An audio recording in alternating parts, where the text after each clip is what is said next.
इनका जन्म 1498 में हुआ था और ये 1569 में इनका देहांत हुआ था। ये है असम का लखीमपुर डिस्ट्रिक्ट नारायणपुर ब्लॉक के अंतर्गत लेतिकुपुखुरी जगह, जहाँ पे हमारे महापुरुष माधवदेव का जन्म हुआ था।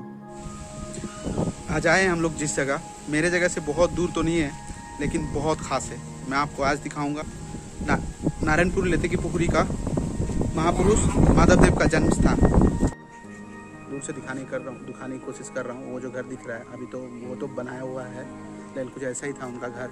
तो उस घर को एक बना के, मतलब स्टैचू टाइप का बना के वहाँ पे अंदर शीशा में बंद करके रखा हुआ है। वो तो उनका घर नहीं है प्रॉपर, लेकिन उसको स्टैचू जैसे बना के शीशा में दिखाने की कोशिश कर रहा है। लेकिन ऐसे बोलने में आता है कि उनका जन्म स्थान यहीं पे है, यही जगह जहाँ पे मैंने दिखाने की कोशिश की आपको। तो इसी जगह में उनका जन्म हुआ था और उनका जगह का नाम था, जिस जगह पर वो जन्मे उस जगह का नाम था लेतिकुपुखुरी। जो पुखुरी बोलते हैं, पुखुरी तो आपको पता ही हो गया होगा, पुखुरी इसको बोलते हैं। देखिए, तो ये पुखुरी का नाम है लेतिकुपुखुरी। तालाब है ये बेसिकली, और यहाँ पे बहुत सारे मछलियाँ भी छोड़े गए हैं।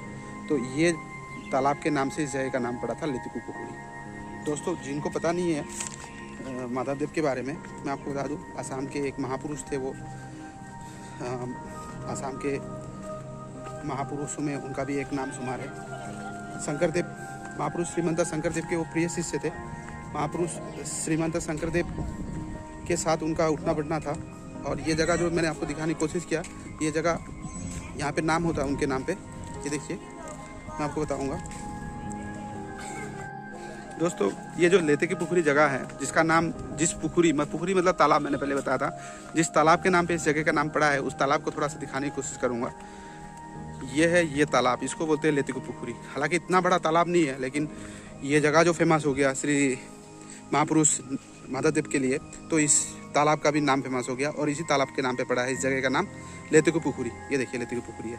पुखुरी जो ऐसा है, मतलब ये जो तालाब ऐसा है, ये देखिए, बहुत बड़ा तालाब तो नहीं है लेकिन फेमस जो हो गया, इसलिए इसको लेतिकुपुखुरी बोलते हैं। उनका जन्म 1498 में इस जगह में हुआ था और उनका पिताजी का नाम था गोविंदगिरी भुइयां और माताजी का नाम था मनोरमा, और उनकी बहन का नाम था उर्वशी, और उनके एक भाई थे जिनका नाम था दामोदर। इनके परिवार में 4 लोग थे। और लेतिकुपुखुरी का इस जगह है उनका एक प्रॉपर, उनका जो बर्थ टाइम है जहाँ पे वो जन्मे थे। ये देखिए बर्थ प्लेस उनका। और ये एक पुखुरी है, मतलब एक तालाब है। पुखुरी का मतलब तालाब होता है, हम लोग आसामी से पुखुरी बोलते हैं। लेकिन वो पुखुरी जो ये जो नाम है ये जगह का लेतिकुपुखुरी, तो ये पुखुरी वो नहीं है। लेतिकुपुखुरी मैं आपको आगे दिखाऊंगा। ये देखिए, माधवदेव श्रीमंत शंकरदेव के प्रिय शिष्य थे। श्रीमंत शंकरदेव के बारे में तो सबको पता ही होगा, हमारे गुरु है। तो माधवदेव श्रीमंत शंकरदेव के प्रिय शिष्य थे। और दोस्तों, आपको मैं बताऊं, आज थोड़ा सा भीड़ भाड़ है इस जगह में, क्योंकि आज कुछ है यहाँ पे। मैं आपको आगे पूछ के किसी से बात करके आपको बताऊंगा आज इतना भीड़ क्यों है। और दूसरी बात, माधवदेव के बारे में आपको और थोड़ी जानकारी देने की कोशिश करूँगा। आपको एक कहानी बताता हूँ दोस्तों। माधवदेव और शंकरदेव कैसे मिले, कहाँ क्या हुआ, मैं आपको बताऊंगा। माधवदेव की माँ जो थी, माधवदेव की माँ एक दिन बीमार पड़ती है, वो बीमार होती है। तो हमारे माधवदेव भगवान के पास जाते हैं और बताते हैं कि भगवान, मेरी माँ बीमार है, जल्द ठीक हो जाए, और अगर मेरी माँ ठीक होती है तो मैं आपके सामने 2 बकरी, मतलब उस समय बलि प्रथा था, तो बलि दूंगा मैं, मेरी माँ ठीक हो जाए। और जैसे उन्होंने कहा, उनकी माँ ठीक हो गई।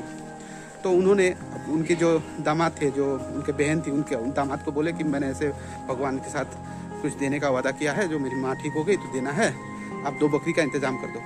तो दोस्तों, उनके जो दामाद थे उन्होंने उनको मना किया, बोले कि ऐसे ये जो प्रथा है ये तो पुराना हो गया, आप ऐसे नहीं कर सकते, आज के दिन में बलि कोई नहीं देता। तो अब ये जो बात उन्होंने जैसे बताया, तो वो बोले ये मेरा इच्छा है, मैं देना चाहता हूँ। तो उन्होंने फिर शंकरदेव, श्रीमंत शंकरदेव के बारे में उनको बताया कि आप इनसे एक बार मिले, हमारे गुरु हैं, उनकी बात सुनिए, अगर फिर भी आप देना चाहो तो दे दो। तो उसी बात पे वो सहमत हुए उनसे, श्रीमंत शंकरदेव से मिलने से। तो मिलने गए उन लोग, तो मिलने गए माजुली में। मैंने आगे एक 17 है माजुली में, जो जहाँ पे श्रीमंत शंकरदेव थे, तो वहाँ माजुली का जगह था। तो माजुली गए, वहाँ मिले उन लोग। तो उनके साथ बात हुई तो दोनों में बहस हुई बहुत देर तक। तो आखिर में माधव देव समझ गए कि बलि मतलब बलि करना कितना बड़ा पाप है, और इसी पे उन्होंने बहुत सारा काम किया है बलि प्रथा के लिए। माधव देव और शंकर देव के प्रयास से ही उस समय से यहाँ पे बलि प्रथा जो हट गया था। आजकल बहुत सारे जगह हैं। ये जो खतरा जो मैं आपको बोला था, जो खतरा में जो लोग मिले थे, खतरा का वही मकसद होता है कि वहाँ पे बलि पूजा बहुत ही वर्जित होता है, बलि पूजा बिल्कुल भी नहीं होता है। और दूसरी बात, खतरा में एक स्थान होता है, एक जगह होता है जो सिर्फ गुरु के लिए रखा होता है, कोई नहीं बैठता उस पर, एक जगह होता है, उसी को खतरा बोलते हैं। तो ये जो जगह है, और मैं आपको थोड़ा सा दिखाता हूँ, ये अभी जो सुरक्षित करके रखा गया है, पूरी तरफ चारों तरफ शीशा है यहाँ पर। ये जो घर अभी तो ऐसे एक बनाया हुआ घर है, ये अनुमानिक है कि ऐसा घर था उनका। ये माधवदेव का घर है, शीशे में बंद है। अभी छोटा सा कुटिया बनाया हुआ है, बिल्कुल वो ओरिजिनल तो नहीं है। बस मैं आपको दिखा दूँ थोड़ा, अभी ये लॉक है, नहीं तो मैं आपके अंदर जाके दिखाता।